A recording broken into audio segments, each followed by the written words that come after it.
You will hear a telephone conversation between a man and a college receptionist. You have 30 seconds to look at questions 1 to 4.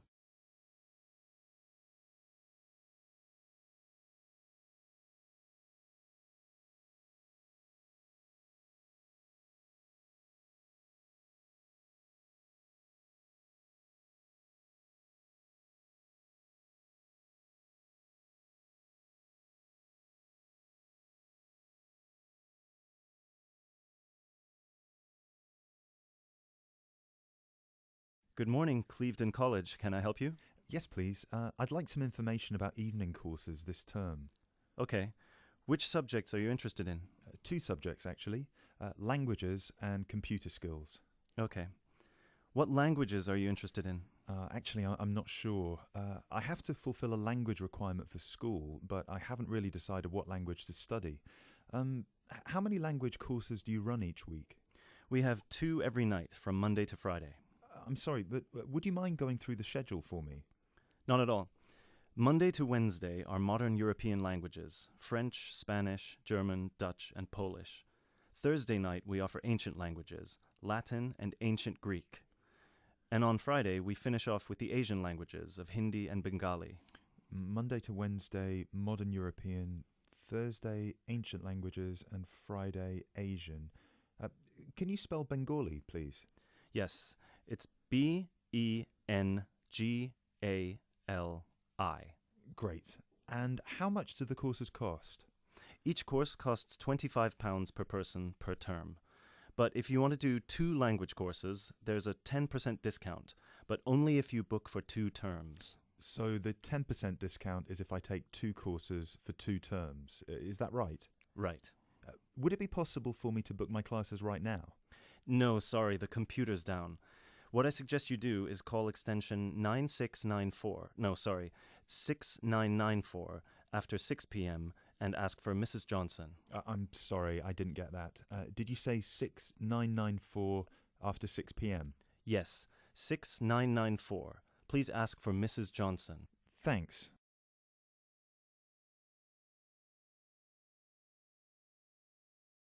You now have 30 seconds to look at questions 5 to 10.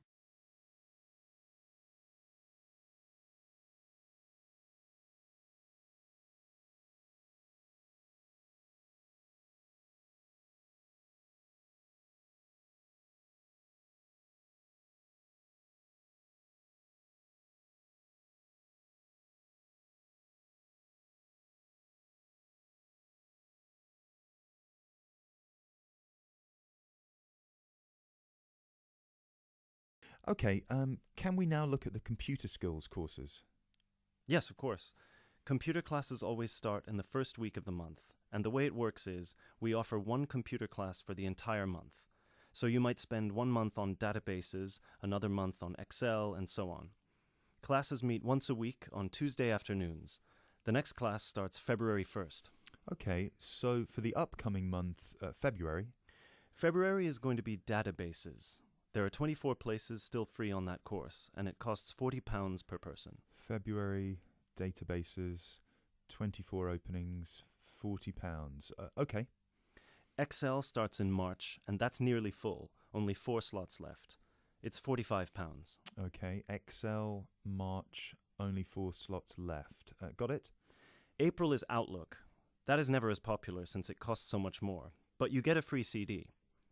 It is £60 for the month, and there are 19 places left. Okay, April, Outlook, £60. Is that it? No, on the 3rd of June we start a Word course. We have 16 vacancies for that at the moment. It's also expensive at £55. 3rd of June, Word, 16 vacancies, £55. Now, do I call the same number to book a place on one of these classes? No, you have to call Mary Jones, I think. Yes, Mary Jones, extension 9623. Sorry, could you repeat that number? Yes, extension 9623. Please call her before 6 p.m. Okay, many thanks for all your help.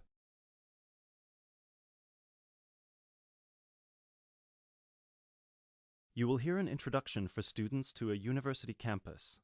You have 30 seconds to look at questions 11 to 16.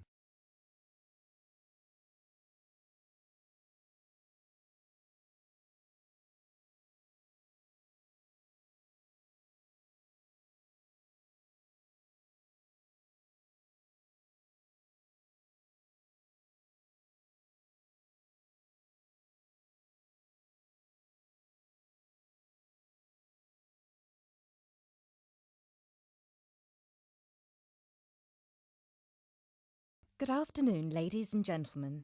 I'm Dr. Donovan, the principal of Donlevy University, and I would like to welcome you to the Dinglewood campus, which is one of the 3 campuses belonging to this university. This campus, Dinglewood, is where I have my office, and it's also the location of the Languages and Science campus, so some of you will be studying here. Dinglewood is the most northerly campus. The business studies blocks are in the Churchdown campus in the centre of town, and the southern or Trailway campus, where history and architecture are situated, is to the south of the town. Those of you who are enrolled in any of those courses will be taken to your respective buildings at the end of this meeting. Those of you studying on the Dinglewood campus, you will have a tour later too. This building we are assembled in is the Office and Administration Block, Block 39, and is where the weekly meetings are held. You are welcome to attend these meetings, as are all the university staff. You may want to, as many university issues are discussed at these weekly meetings. The meetings take place at 1:30 every Tuesday, so please stop by. 2 other important buildings are also located on this campus, the cafeteria and the on-site shop. You can purchase all the required books and any stationery you need for your courses at this shop. Please bear in mind that even though you have shown your ID passes to enter this site, you still need to use them again to buy anything in the shop or cafeteria. This is for security reasons.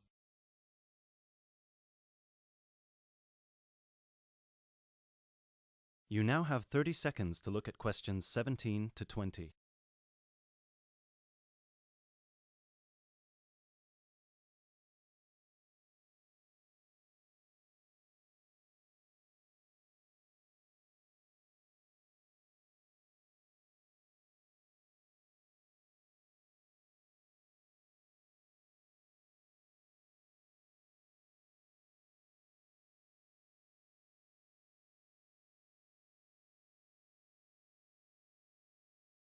Now, if I could draw your attention to the back page of your joining instructions booklet, you will see a small map of this campus, Dinglewood.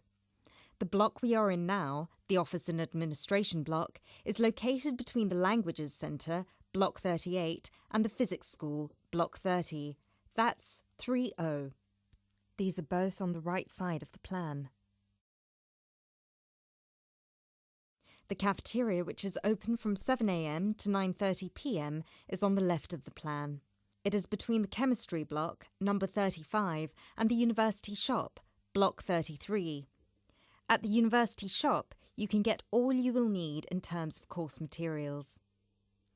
The Biology block is block number 29, and you'll find the Biology block between the Chemistry block and the Languages Centre. Be careful with the numbers, as they are not always logical. As you will see, there are gardens on the right-hand side of the gate. These are being extended over the next 2 months, and a memorial fountain is being installed in the middle of the campus. This means that the campus will be very noisy during normal working hours. However, the campus will look much nicer when it's all finished. Right, so that's it for your initial campus orientation. At this point, could the language students all follow me, please, and the rest of you, please assemble under the banners which show your main topic of study, and you will be directed to the other campuses.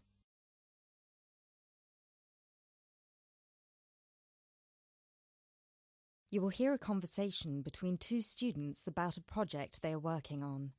You have 30 seconds to look at questions 21 to 30.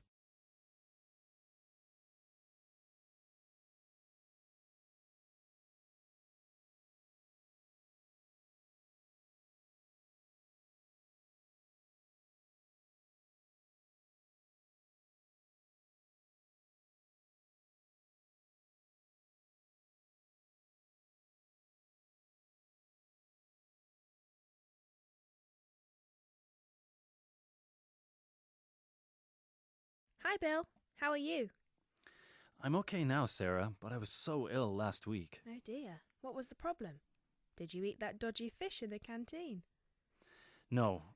At first I thought it was a cold, but then my head started hurting and my eyes started to go blurry.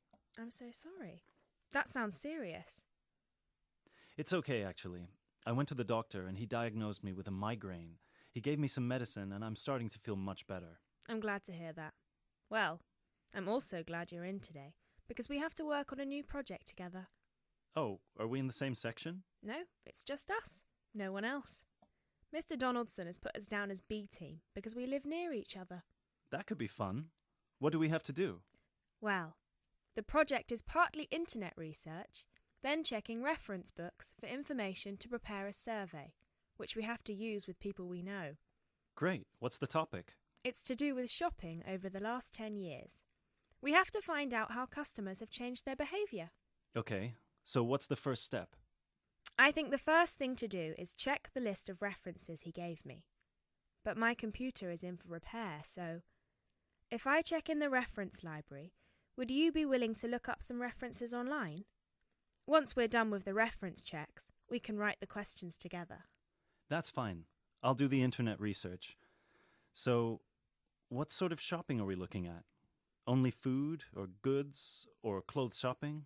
We have to find people who are willing to tell us about personal things like deodorants, cosmetics, soap or vitamin creams. The other groups are doing food, electrical goods and clothes. That won't be easy, Sarah. People might think those things are a bit private. Yes, I thought about that. I'll ask the women and you can ask the men. That should work okay. Well, if you think so, give me the list of references then. Sorry, I left them in my other bag at Joseph's house. I'll get them for you tomorrow. Okay. Well, then this afternoon I think I'll catch up on the notes from last week. Can you help me, or are you busy? I've made you a copy of the notes already, to save you time. Here you are. Wow, thanks, Sarah. That's so thoughtful. Well, since there's nothing for us to do right now, shall we go for lunch? Actually, I'll have to catch you later. I have to go to a meeting this afternoon. Can I phone you tonight to arrange when to meet? No, sorry, I have a date. Can we meet in the laboratory for the first class tomorrow? I'm not sure because I have to go to the library to collect some books. What about meeting there at lunchtime? You mean in the lab? Yes. Okay, see you in the laboratory tomorrow at noon then. Sounds like we have a lot of work to do.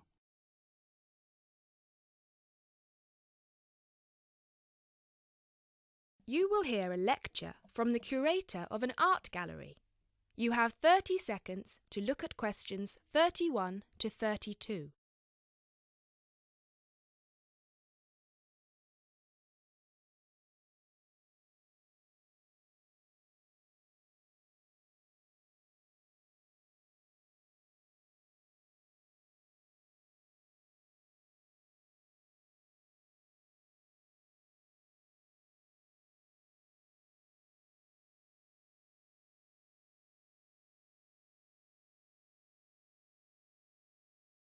Good evening, everybody, and welcome to the first in this year's series of public lectures offered by the Art Gallery. As chief curator of the gallery, I was given the honor of presenting the first lecture, and let me tell you, I had a difficult time deciding what to talk about tonight. Being the curator, I naturally know just about everything that's in this gallery, but I wanted to choose an artist who has a wide appeal. That seems only fair, yes? But I didn't want to talk about someone so well known that anything I said would be familiar. I wanted someone modern. My personal preference is for modern art. But again, I wanted to choose someone who had the potential to appeal to all art lovers, whether they're attracted to traditional forms, impressionism, surrealism, or what have you.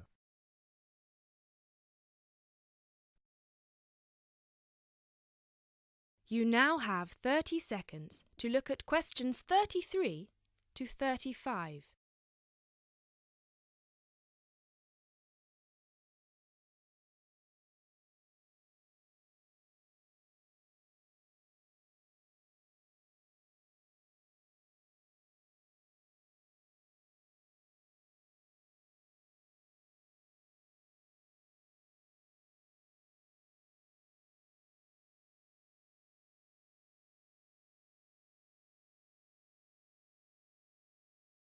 So, having spent the last 5 years as a visiting professor in Barcelona, it's not surprising that I finally chose to talk about one of the greatest Catalan artists, one whose work is likely to be familiar to many of you, Juan Miró.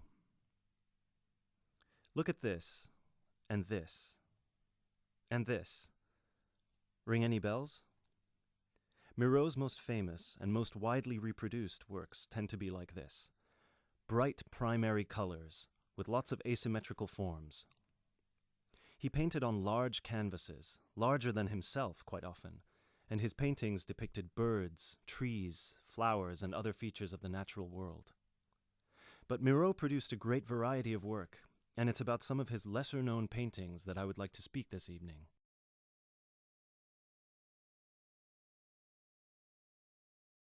You now have 30 seconds to look at questions 36 to 40.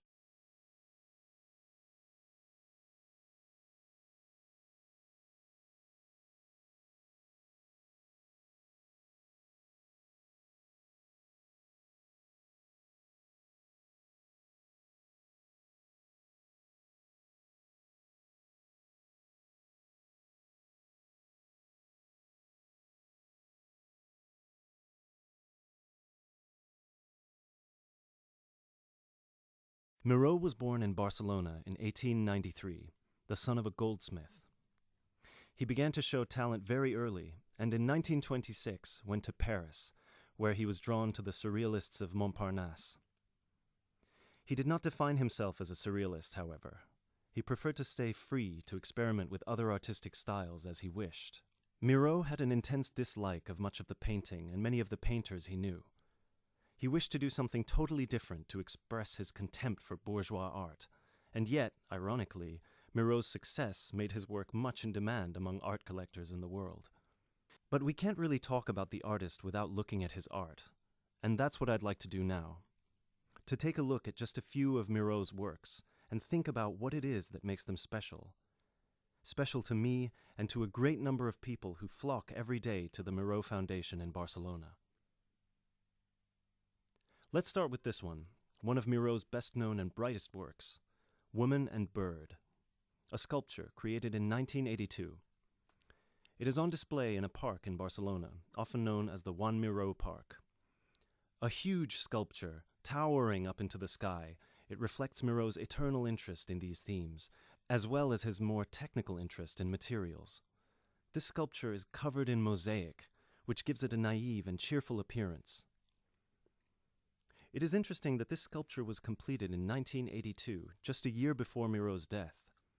I think it shows that towards the end, he was feeling as playful as a young man, and I think he wanted to share this playfulness in a park on such a big, very public scale. And now, another representation of a woman, this time just called Woman. This was painted in 1976, a late work for Miraut, and is a work we often see reproduced or on sale as postcards or posters in gallery shops around the world. So why is it so popular? I think the use of color has something to do with it. People respond to these rounded shapes filled with primary colors, especially on a large canvas like this. Also, the fact that while it is rather surreal, it is still possible to recognize the form of a woman and to see it as a sympathetic representation. It's a bold, bright painting, and I think that it awakens a reaction in many of us. And finally, something quite different, though still a woman. A harsh, even violent work that was completed in 1939, at a time when Miraut was greatly influenced by the events of the Civil War in Spain. It's titled Seated Woman 2, but it can be hard to find the woman here, as she's been transformed into rather a horrendous creature. So, is that how Miraut viewed women, as grotesque? Not at all. This picture can also be seen as strong, with a huge base and solid shoulders to support those who depend on her. In this painting, her arms and neck seem to grow as vegetation out of her shoulders, representing woman as fertile ground, perhaps. We also see here the fish and birds, the moon and stars so typical of Miraut's work, making her a creature of nature and of the heavens as well. And that's all we have time for this evening, I'm afraid. I hope that you've enjoyed this brief look at Miraut's work, and that you will enjoy the other lectures that follow this one. Thank you, and good night.